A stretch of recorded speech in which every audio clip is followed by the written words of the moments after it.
आवाज की दुनिया के जादूगर मोहम्मद रफी साहब के साहबजादे उनके बेटे शाहिद रफी से आज हम बात कर रहे हैं।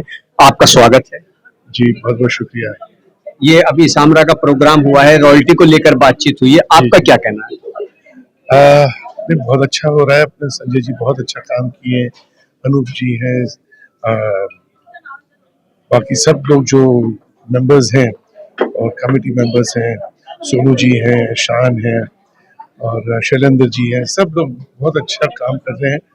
और मैं समझता हूँ कि मतलब जिन लोगों का हक है वो मिल रहा है, बहुत अच्छा लग रहा है। अच्छा, रॉयल्टी में बात संगीतकारों की हुई और बात सिंगर्स की भी हुई, लेकिन इसमें क्या राइटर्स को शामिल नहीं किया जाना चाहिए? राइटर्स का तो पहले से ही है। शाहिद लुधियानवी जी ने किया था। नहीं, तो राइटर्स का तो पहले से किया हुआ है ना। और ये संगीत लिरिक्स राइटर और म्यूजिक डायरेक्टर तो अलग से है ही है। अच्छा, उनका रॉयल्टी जाता है, इनकी समस्या थी, ये उठा रहे हैं। हाँ, ये सिंगर्स लोगों को नहीं मिल रहा था, म्यूजिशियंस को नहीं मिल रहा था, तो वो अभी इन्होंने ये उठाया। तो ये लिरिक्स राइटर और अपने म्यूजिक डायरेक्टर को इन लोगों को तो मिल रहा है। तो आप समझते हैं कि सबको उनका हक मिलना चाहिए रॉयल्टी के जरिए? जी जी जी, बिल्कुल। अच्छा, मेरा आपसे एक सवाल ये भी है कि हम गुजरे दौर का संगीत देखते हैं, रफी साहब के गाने सुनते हैं, पूरे हिंदुस्तानी बल्कि कई मुल्कों में उनके फैंस हैं, लेकिन आज के वक्त में गाने कब आते हैं कब चले जाते हैं पता नहीं चलता, ये क्यों हो रहा है सर? अब इसके बारे में इसका सवाल आप ही दे सकते हैं, इसका जवाब आप ही दे सकते हैं सर। जवाब क्या दूं? थोड़ा सा आप बताइए। मैं समझता हूँ कि लोगों की सोच बदल गई है।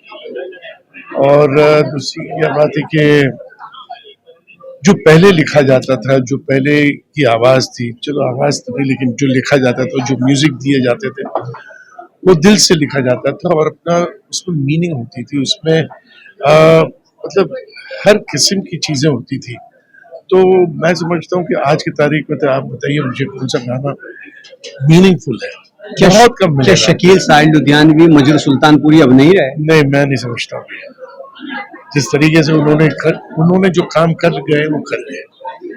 उसके बाद तो है, बहुत लोग हैं, ऐसी बात नहीं, लेकिन जो उन्होंने काम करके गए हैं, मैं समझता हूँ बहुत मुश्किल है अब। सर, आपका YouTube चैनल भी है, बहुत अच्छी आप जानकारी देते हैं अपने वालिद मोहतरम के बारे में। जी। तो क्या सोच करके YouTube चैनल आपने शुरू किया? बस यही सोच के कि मतलब आज के दौर में जो आज का युवक है, जो यूथ चल रहा है अभी, तो उन लोगों को भी थोड़ा बहुत मालूम होना चाहिए कि रफी साहब कौन थे।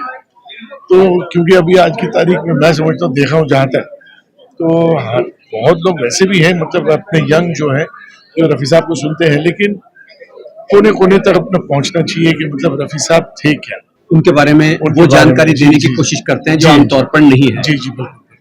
मैं यूपी से आता हूँ और बहुत लोगों का इंटरव्यू मैंने यहाँ किया है, जर्नलिज्म में हूँ, तो मुझे कम से कम 1000 लोगों ने ये बात कही कि जब आप शाहिद रफी साहब से मिलना तो मुबारकबाद देना, और तारीफ तो उनके वालिद साहब की हम कर नहीं सकते। बहुत बहुत शुक्रिया। तो नई जनरेशन के लिए कोई आप मैसेज देना चाहेंगे, पैगाम देना चाहेंगे? लास्ट का सवाल है। बस ये है कि मतलब आप लोग सब दुआ करें और आप लोग खुद मेहनत करें, तरक्की करें, ये हमारी भी दुआएं आप लोग सबके लिए, और जो हम लोग को तो दुआओं की जरूरत है।